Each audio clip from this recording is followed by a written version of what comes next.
everybody, it's time for another anxiety vlog where I basically talk about nothing. Well, at least nothing really important to some people, important to other people.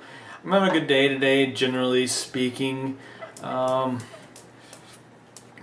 last couple days I was really anxious, had some pain in my tooth, where I guess the gums were, I injured the gums when I was flossing because I have 2 broken teeth. So I'm a little stressed about that, but not really anxious. Had a couple dreams about it though, I suppose.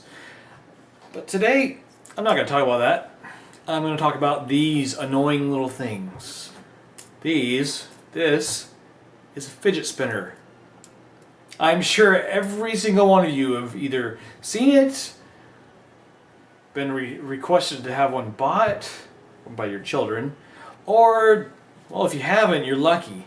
These are called fidget spinners. And for those with anxiety, something like this is supposed to keep your hands busy. But for me, this is too big. For me, this is just a bit too heavy. But these are for fidgeting. When we're sitting here, we're trying to mess around with the. Okay, I get a little distracted. Yeah, when we're a person that has anxiety or even autism, they'll fidget. Everyone fidgets. Some people fidget more than others. Some people tend to fidget. They move their feet. They move their hands. I'll do this a lot, or I'll clasp my hands together. Well, doing something like this typically would help out. For me, I had the keychain. It was a little circle with another spinning circle in the middle, and I would just spin it. It's from I probably already told you that was a gift from my daughter. It was a keychain. It said "Dad, I love Dad" in the middle, and I would just spin that thing. And when it finally broke, I cried because I didn't realize how much it was helping me just by spinning it. I'd spin it in my pocket. I'd spin it when I was driving. I'd spin it when I was at church, and I just keep playing with it. This is a little big, not very conspicuous. You want some little more inconspicuous, but they're not too bad. The problem I have with these is that they become a toy. They're not fidget spinners; they're spinners, and schools are, like, I won't say outlawing them. Schools are getting to the point where they're not allowing them to be in class, or if the student is playing with them, it can't be seen. It's to a point where it's just too much. It's a fad, and having these is kind of pointless for most students. I found that the second I pulled this thing out, or I pulled it out of the box, I got it yesterday. The second I pulled it out, my daughter's like, "Can I see it? Can I see it?" So I let her mess with it a little bit. Then I had my daughter take it into the other room. She put some white grease or white lightning grease or whatever, the lithium grease. That's what it is. Put some lithium grease on it.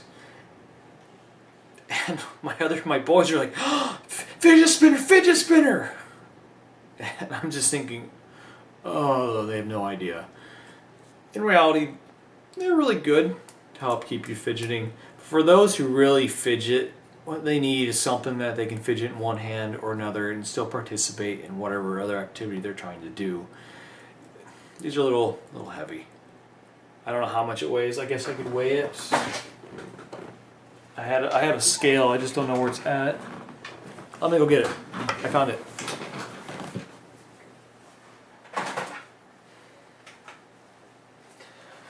Okay. Let's see, it weighs, I guess I gotta put it down on a flat surface. Sorry guys, you can't see it. 1.8 ounces. So that comes out to, ml, 56 grams, 52 grams. So 1.8 ounces or 52 grams. A little too heavy for me. A little too much to mess with.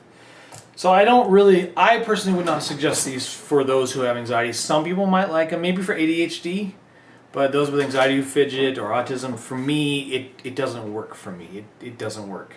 So, do I suggest these? Not for me, ADHD. Do I suggest really expensive ones? it's up to you. I think honestly this was $6. I think it cost too much. It's a piece of metal with more metal in it, and probably made from some sort of scrapped car. Or, yeah. Well, that's really it for now. These are fidget spinners, and